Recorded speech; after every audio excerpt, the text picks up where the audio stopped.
studios in town pretty much, and they do all kinds of arts programs and stuff there. And I've been in shows there. I've got a mural up on their little outbuilding Should I behind go? our place. Oh, yes, I should She does go. the public arts program. All right, welcome everyone. Thank you so much for being here to help us to celebrate the Aspen Institute's 75th anniversary, exactly, jazz hands, and the Beyer Center's open house, and the opening of the Beyer Center's 4th exhibition titled Sculpting the Environment, the Three-Dimensional Art of Herbert Beyer. I would like to remind people first, you guys have to remember this for the entire talk, that directly after this conversation, there are multiple tours, all originating from the Beyer Center, so everyone's going to leave here, pick up a catalog, and then run to the Beyer Center to go to your, walk slowly to the Beyer Center to go to your next activity. First and always, I want to thank Linda and Stuart Resnick. Linda is in the audience today for her vision and unwavering support of our work and our endeavors. Thank you so much, Linda. Thank you, Linda. And for this special day, celebrating our anniversary and the beginning of the Aspen Institute, it's critical to remember that our founders, Walter and Elizabeth Pepke, believed that art in all forms must be at the center of the conversation. True to the Bauhaus ethos, art was integrated foundationally and holistically into every aspect of the Aspen Institute. And as Linda Resnick and her team recently wrote, Beyer gave physical form to the idea that art and function could inspire a better world on the campus of the Aspen Institute. In pursuit of this vision, Beyer painstakingly oversaw every aspect of the campus, from the landscape to the architecture and public art.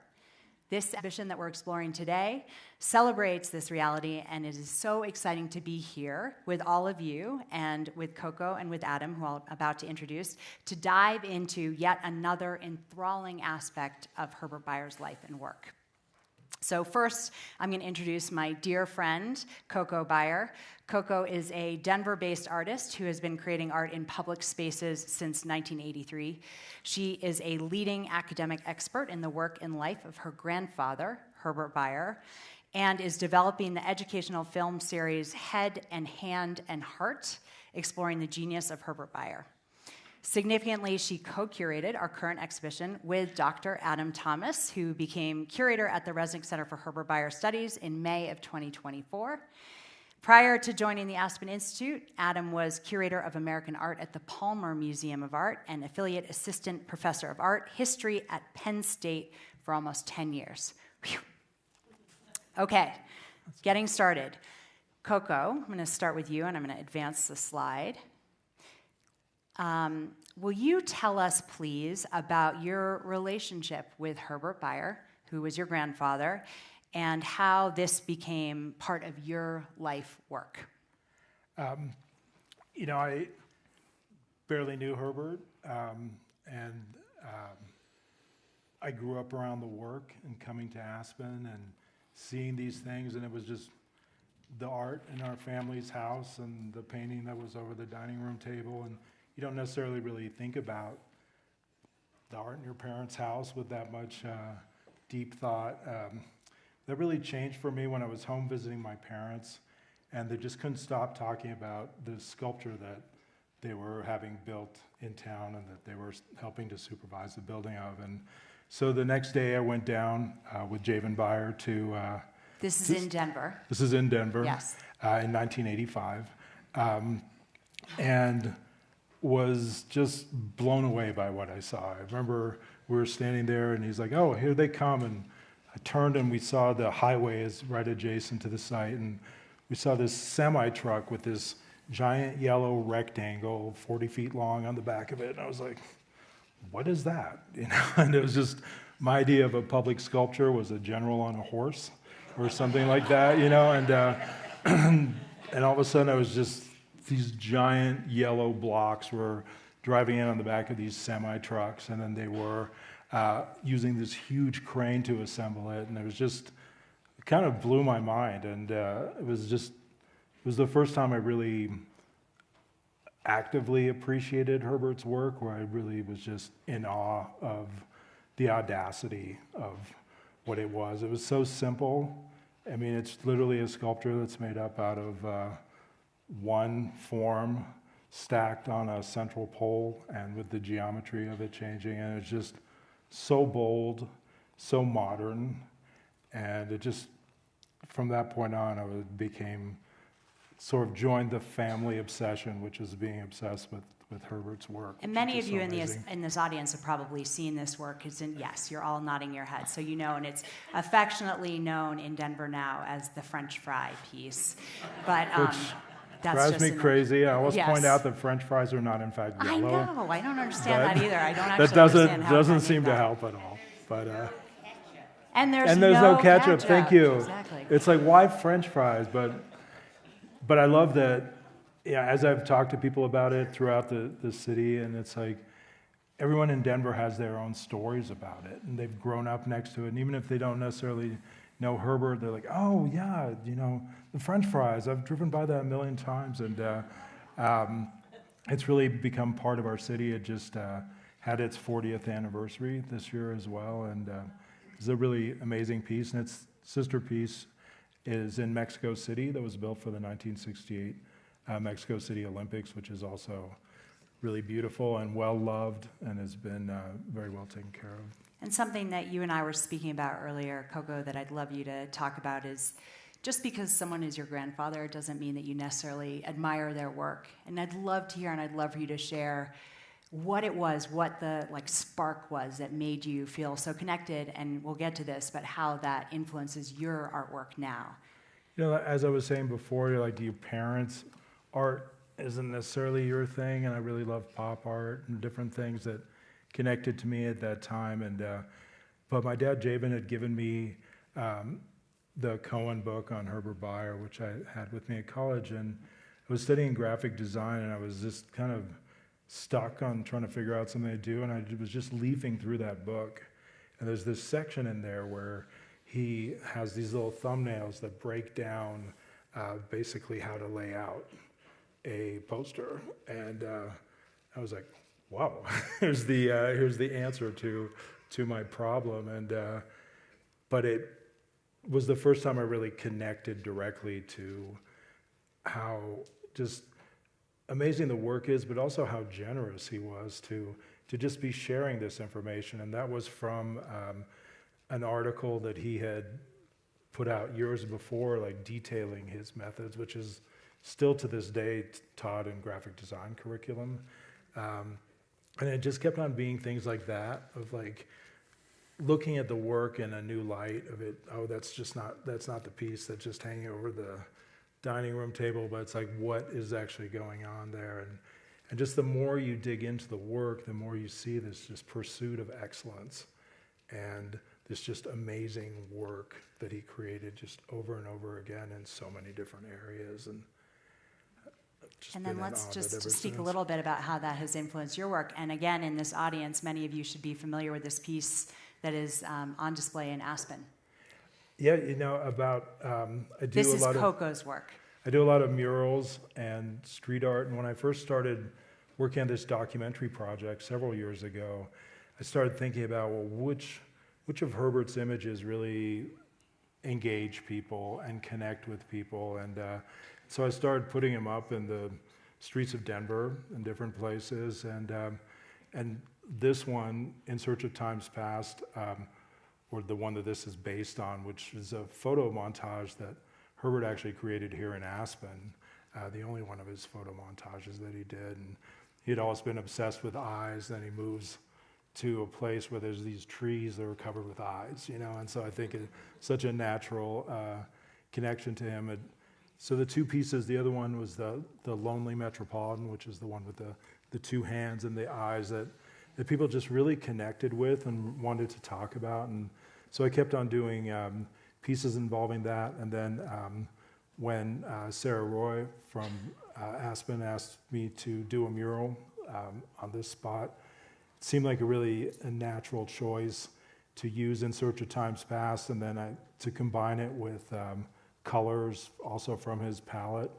And then I do a lot of folded paper sculptures, and this is actually a folded paper sculpture that then was photographed and then turned into this mural. And I'm going to get to you, Adam, I promise, but just one more question for Koko. This exhibition was your original idea and brainchild. What drew you of Herbert Bayer's immense body of work specifically to this sculptural work and land art? You know, I was really surprised. This piece is in Denver at just the articulated wall is probably 2 blocks from this location. This is a RTD light rail transit stop.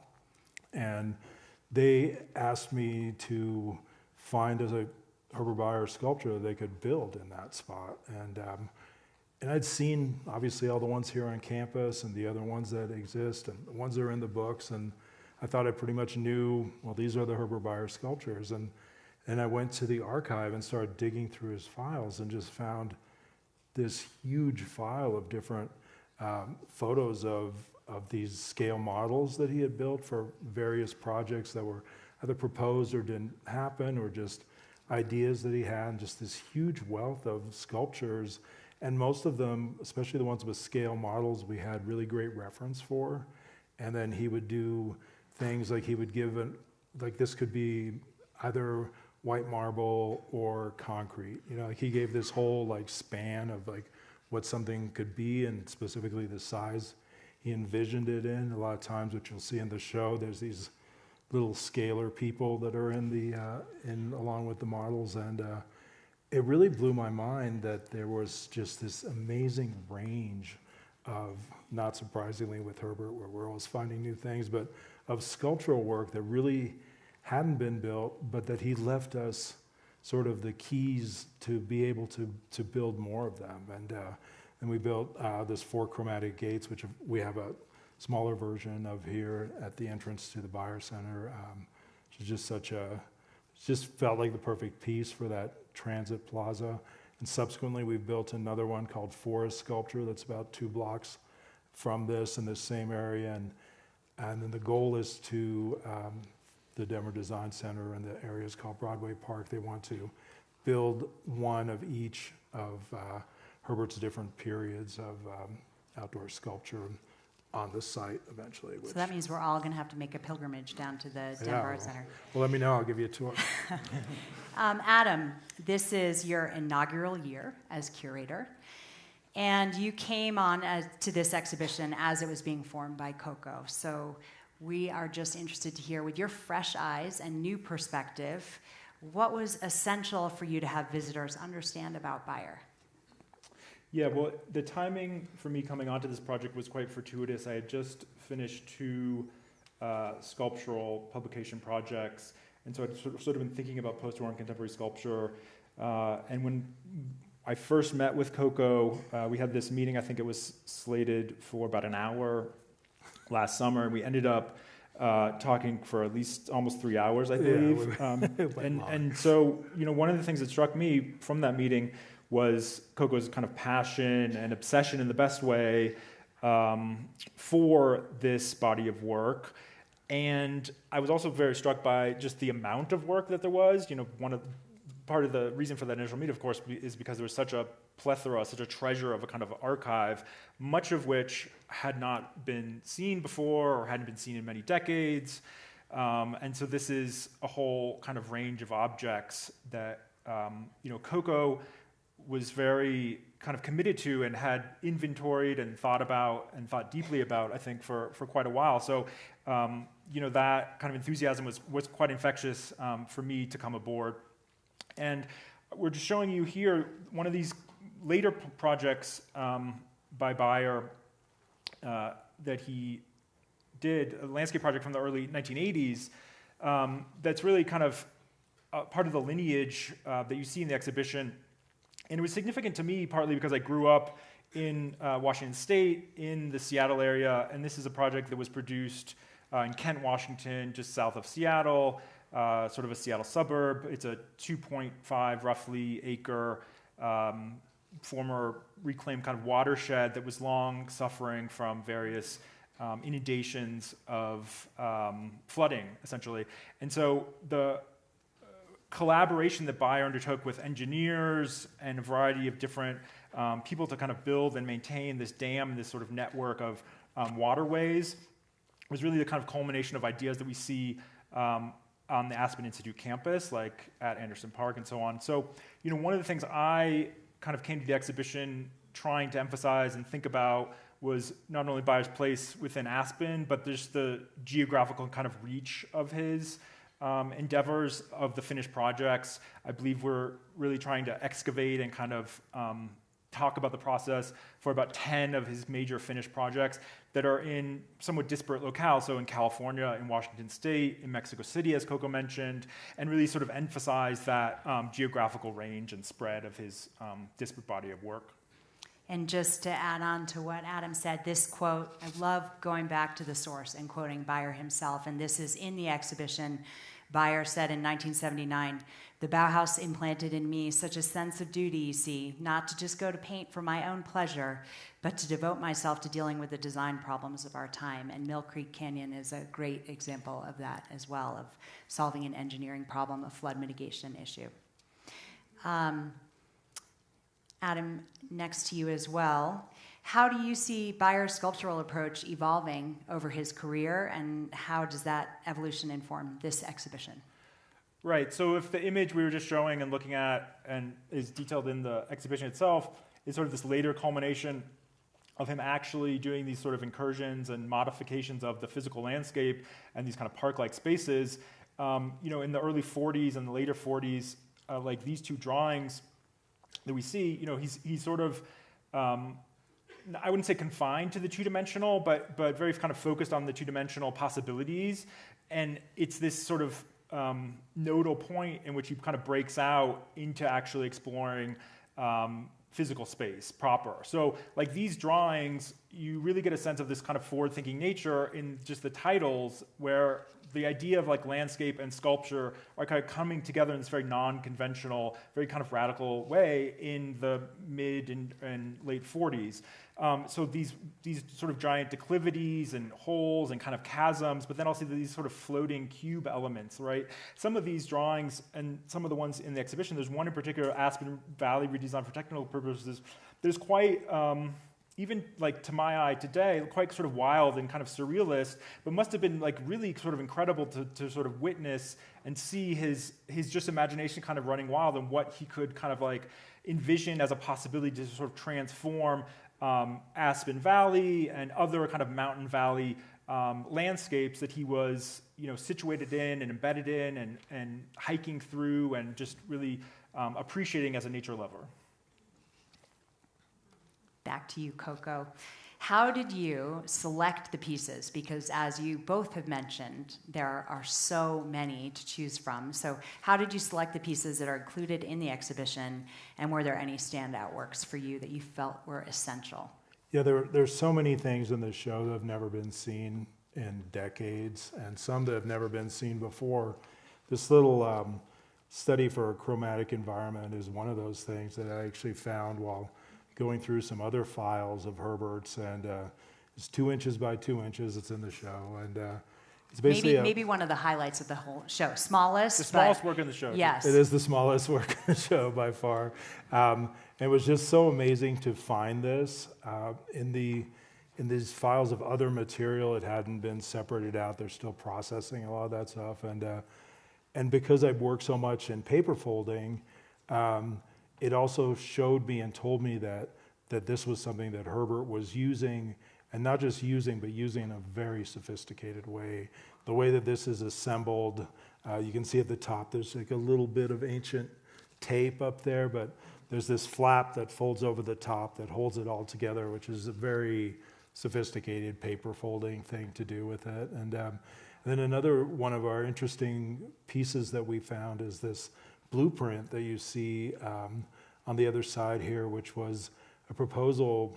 I don't know how well you can see it in the picture, but there's a really tiny person next to that giant sculpture, and we saw that it was in Spanish, but we couldn't find anything about the actual genesis. And then during Aspen Ideas, we had this amazing artist named Pedro Reyes here from Mexico City, and when we were talking about this piece, we realized that it was something that had been done for the UNAM campus in Mexico City that was proposed, but then they had a new chancellor, and then it sort of got put by the wayside, and so we've got the answer to this thing. And so those little things like that, just being a buyer nerd, like those are like those awesome moments. But just when we finally, a lot of the pieces, when you put together a show, you end up looking at pictures, and a lot of the things came from the Denver Art Museum, and we didn't have very good pictures to look at from them. And so we were trying to make educated guesses from these really small photos. And so it was really magical when we were actually unpacking the show to see the final versions of these pieces. And for me, especially the scale models are just so amazing to see in person. And Adam, do you want to answer that same question?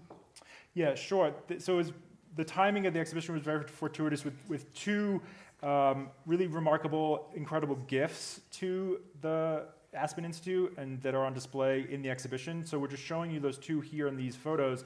On the left is this totem work that was constructed posthumously in around 1991 for a home here in Aspen, and it's based on an original sculpture that Beyer had built with a craftsman and had outside his studio, I believe on Red Mountain.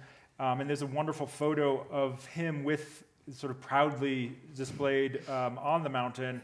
That's not in this photo, but you'll see in the exhibition. And this was given to us. We had it sort of cleaned and refurbished, and I think it was a nice kind of segue into the subject of his stacked structures, and was one of his kind of biggest first sculptures, I think, that he did in the late 50s. The other work that was given to the center just this year, I believe, is a work that you see on the right in that installation shot. It's a 1948 painting of mountains and lakes. It's from a very select body of work that his what he called his two-way pictures, so pictures that can be seen sort of in two different orientations. So I'm really fascinated by that kind of mode of viewership that's sort of vertiginous, in which you can kind of reorient it. He's sort of, giving you different views of the landscape in this kind of semi-abstract mode. We had sort of actually selected that orange paint color that you see as sort of like the overriding paint color, I think, before we even sort of thought about this work, and they just sort of synced up very, very beautifully, I thought. Sometimes those miracles happen, Yeah, which is so a great. great segue into our next question, both of you, but I'll start with Koko. This exhibition had many unique challenges, and I'd love you to speak about those when you're doing an exhibition about land art and sculpture in a relatively small space. How do you make that magic happen? I mean, the biggest limitation, obviously, is we couldn't bring these pieces physically into the building. We tried to dig them up. We tried, but it just wasn't going to happen. And but we had this one great gift from Herbert, which was that in his studio files, he had these studio slides, this section of images that he used for the media and for basically like his press kit slides, but all selected by him. So we had this amazing set of Kodachrome slides, period Does everyone slides. remember Kodachrome? Right, Yes, which okay, is good. this like really vibrant color process, and they don't fade, so they still really had great color to them. And best of all, they were curated by Herbert. He had chose each one of those slides that were in there. So it was this amazing resource, which we were then able to make large versions of, to put on the walls. I love this one of Anderson Park, which is in the gallery about Grass Mound and its related pieces, and just shows, no trees, and just how much he transformed this environment. I mean, that sagebrush that you see on the sides is what that park looked like before.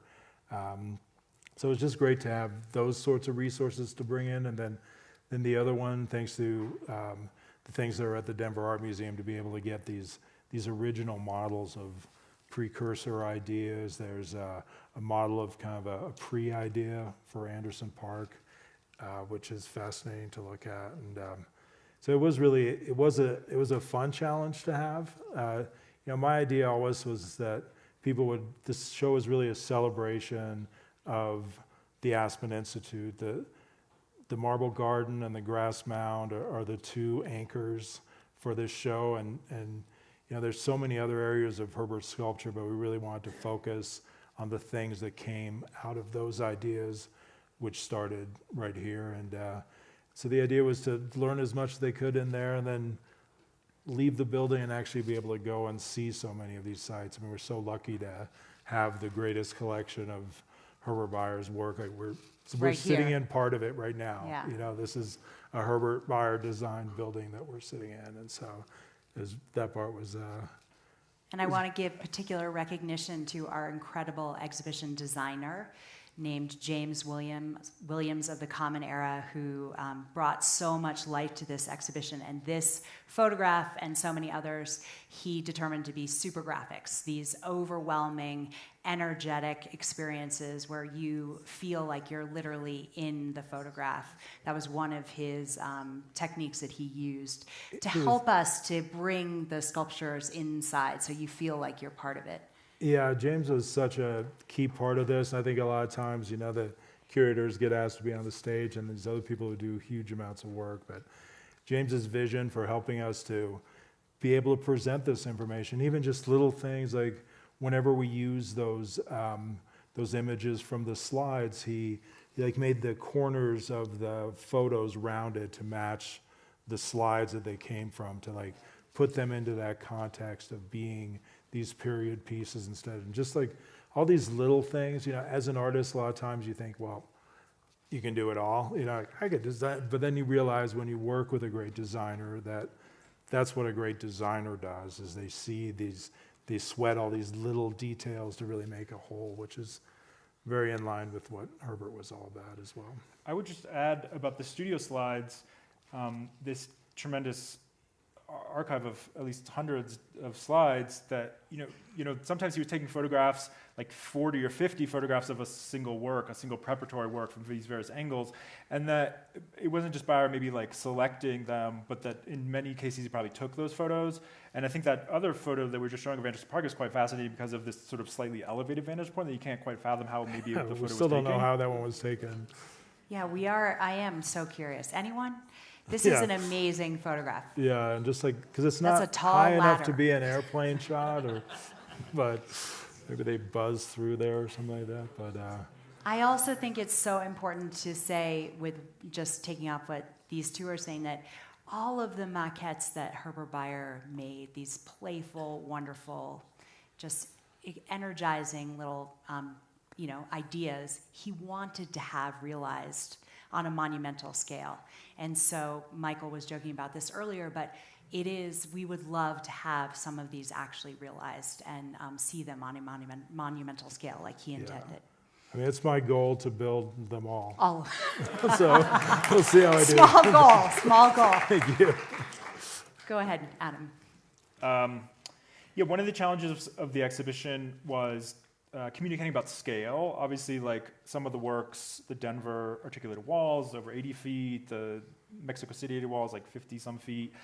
So we wanted to maybe try to communicate that, and that's difficult in small ways, in small pieces and small objects sometimes. So that was a bit of a challenge, and I think partly the way we addressed that also was trying to strike a balance between the different media that we're presenting. So there's maquettes, there's photographs, there's architectural plans and schematics, there's paintings, and again, also showing this sort of porousness of these ideas and the way he's sort of thinking across media and the way his work in one media kind of influences work in another.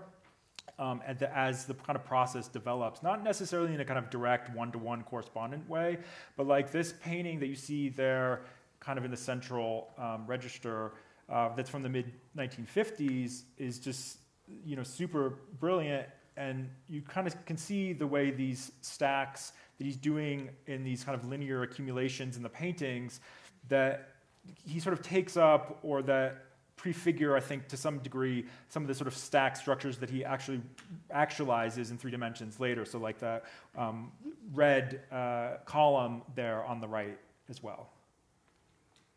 And Koko, will you tell us, we're just getting you excited for the future. For the You're future. not off the hook, because there are so many more. This is the best part about all of our work, is there are so many more things to explore with Byers' work. And this is a whole nother realm that we're going to address in another exhibition coming in the future. And will you speak about these pieces? That, as Lissa said, there are all these different areas of Herbert's work, and this is an area that he really dove into in the early 70s, which were these works of art to be seen from the highway and driving through.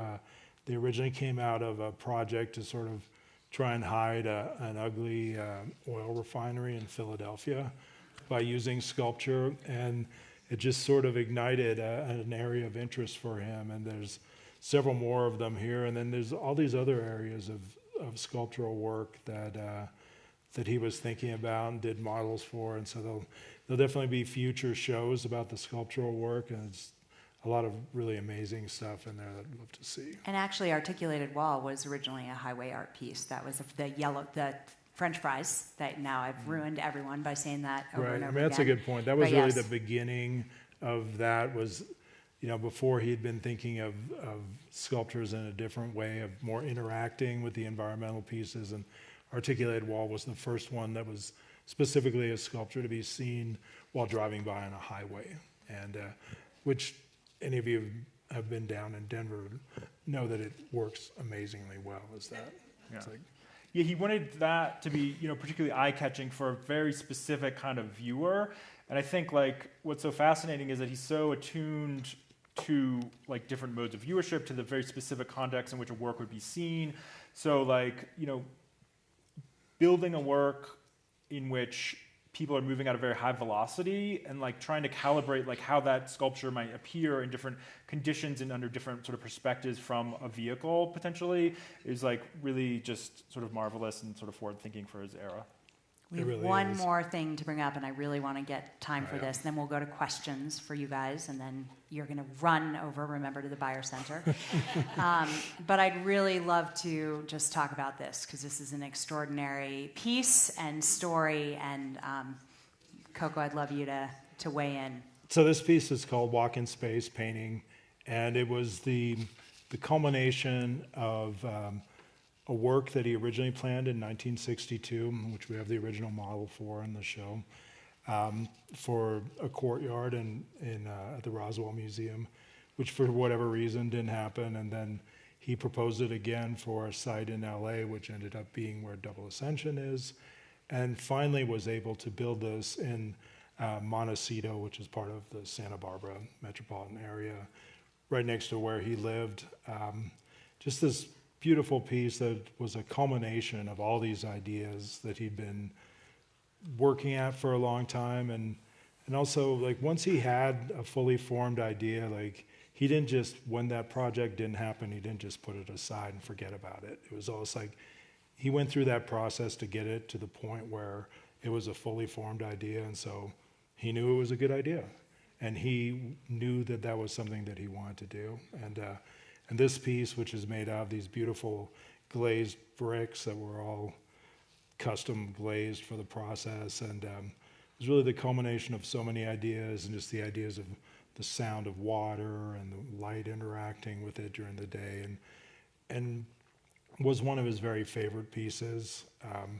And then I've been trying to film it for many years, and it's right next to the Biltmore in Montecito, and the current owner of it had bought a bunch of historic places in the area, and I had a contact that I thought was going to get us onto the site, and we were going back and forth, and then one day they stopped taking my calls, and that was oh, this is weird. And subsequently we got an email through some friends of the Institute who are here today, telling us that they had walked by, you could see it if you walked by this road behind it, that it was gone. And we were shocked. We had a bunch of back and forth conversations about it and confirmed that it was in fact gone. And I jumped on a plane a couple days later, flew out there and confirmed it in person. And then we started this investigation that we've been on ever since to try and figure out exactly what happened, if it had been disassembled to be restored or some other thing, or if it was just destroyed.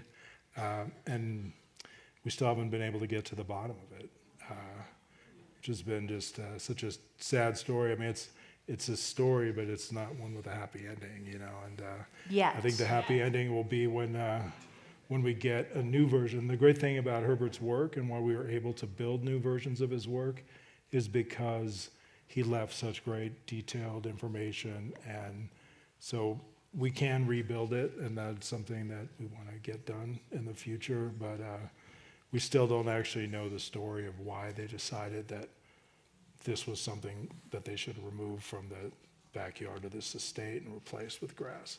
But we have incredible representation of walk-in space painting in the exhibition, in the new exhibition. All right, we are ready for, if anyone has any questions, please. Yes, right there. Such a vast amount of work. I mean, it's mind-boggling. Even just the initial installation of 2 years ago or so, when the museum first opened, just being stunned with the amount that was there. Do you have any idea? Can you give us a count of how many pieces of art he created in his lifetime?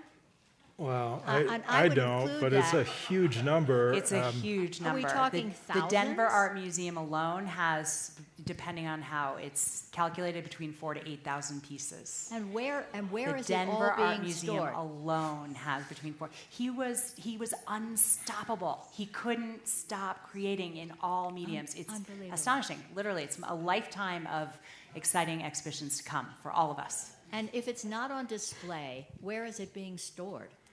A lot of it is in storage at the Denver Art Museum. My grandparents made an agreement with the Denver Art Museum and the Linz Museum in Linz, Austria, and the Bayer Archive in Berlin to distribute, and these were just the works that they still had, to the Denver Art Museum. And that number includes every drawing and all these little things that were in the files, but they're just in their storage. They've been showing a little bit more of it, and this was the first time that we've gotten a large loan from the Denver Art Museum. We have over 30 pieces from the Denver Art Museum, and so we're doing our best to bring all those things into the daylight. Andy, you're up. Okay, Alyssa, so you use the word French fries a lot, but you also use the word playful a couple times. And I'm Yes. just thinking that this is an exhibit, speaking as a pediatrician, that could really spark kids' curiosity, creativity. And I'm just wondering if it's good for me to speak to playfulness and joy in Bayer's work that maybe people haven't seen. Yes, Yeah. I love that you asked that question. It's like one of the most exciting things about this exhibition, and Andrew Travers is in this audience as well, who's our incredible Penner manager of educational programs, who's doing a lot of work. We just did a whole paper folding workshop with kids in relation to this exhibition. But if either of you want to address that question, I love that. Yes, it's like one of the most fun things because Herbert Bayer is known as such a fastidious, serious Austrian gentleman, and this you get to see all of his like play and fun. You know, he mentions multiple times how much he enjoys the fact that kids love Marble Garden. You know, that kids love to play in it. Like he goes out of his way to mention that. And there's a great quote that I found recently where he's talking about the grass mound and like sort of what his intention is for what you're supposed to do in it. And his intention is for you to go and lay down in the middle of the grass mound and look at the sky. You know, and it's like there definitely is this playfulness and this whole campus like switches people into a different mode. You know, I was here for ideas, and it was really fascinating to just see people interacting with the campus, and it sort of opens people up in an interesting way. But there's a lot of playfulness in his work, I think. It's a great question. Yeah, I think one part of his practice that's sort of the legacy of the Bauhaus, but that he really takes and kind of makes his own, is this, using sort of simple, cheap, readily at hand, kind of unaffordable materials, particularly in his sort of early process of those kind of small maquettes, and just, little rectangular elements, just sort of trying out what's possible in so many different configurations. Even the circular works that he's doing are sort of like made from rectangles, essentially. So even if it's a kind of columnar work or circular work, he's sort of starting with his sort of baseline, very simple modular unit. Yeah, there's definitely like this element of play, in the studio, and you can see him even when those road sculptures, are very like playful. There's a couple that we didn't include. They're just so like you would never imagine anyone allowing them to be built. There's one that has these big like grass ramps that are just on the side of the highway. And I'm like, this probably wouldn't go through local government, but really that element of just he didn't put constraints on his thinking. He was really diligent and businesslike about spending time in the studio, and then the things that he had to do, the correspondence and the other things. But he was always looking forward for that time where he could just invent and play and be in that space and be inspired by his materials. Right here, thanks.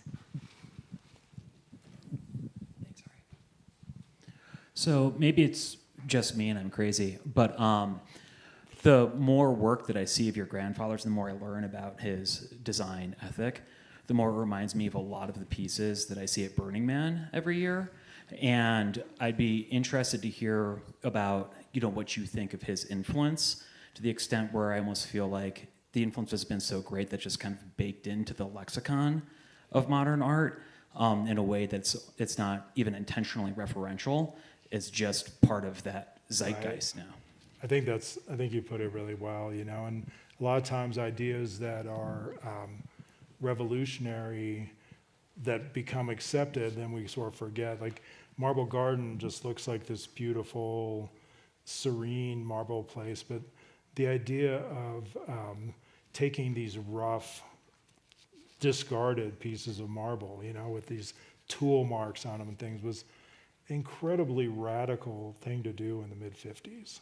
And there's in the film about Herbert's work from the 70s, he's walking through there with Matthias Goeritz, who did the Big Dipper sculpture in Anderson Park, and he's like, it's kind of amazing to me that people accepted these things, and it's like, I remember when I first heard that, it was like, you have this moment of like, well, duh, but the reality is those are really radical, and like you said, then they become accepted into the zeitgeist of the time, and then, there's same in graphic design. If you see his atlas is like a roadmap for how we present information in this age, and he really was very influential, and because he was doing work here, and the people that came through the Aspen Institute every summer was such an incredibly diverse group of people that it just it allowed those influences just to flow out into the whole world, which is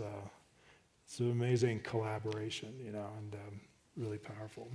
Yeah, I think that's definitely true of his graphic design work, that it sort of like permeates the subsequent decades in unacknowledged ways. And I think one of the sort of theses of the exhibition is, we're trying to maybe position him as a little bit more of a forerunner to what became known as environmental art or land art, that he had some kind of recognition. He's in the early this kind of earthworks show in 1968 at Dwan Gallery in New York City. It's a very sort of seminal show as a kind of forebearer.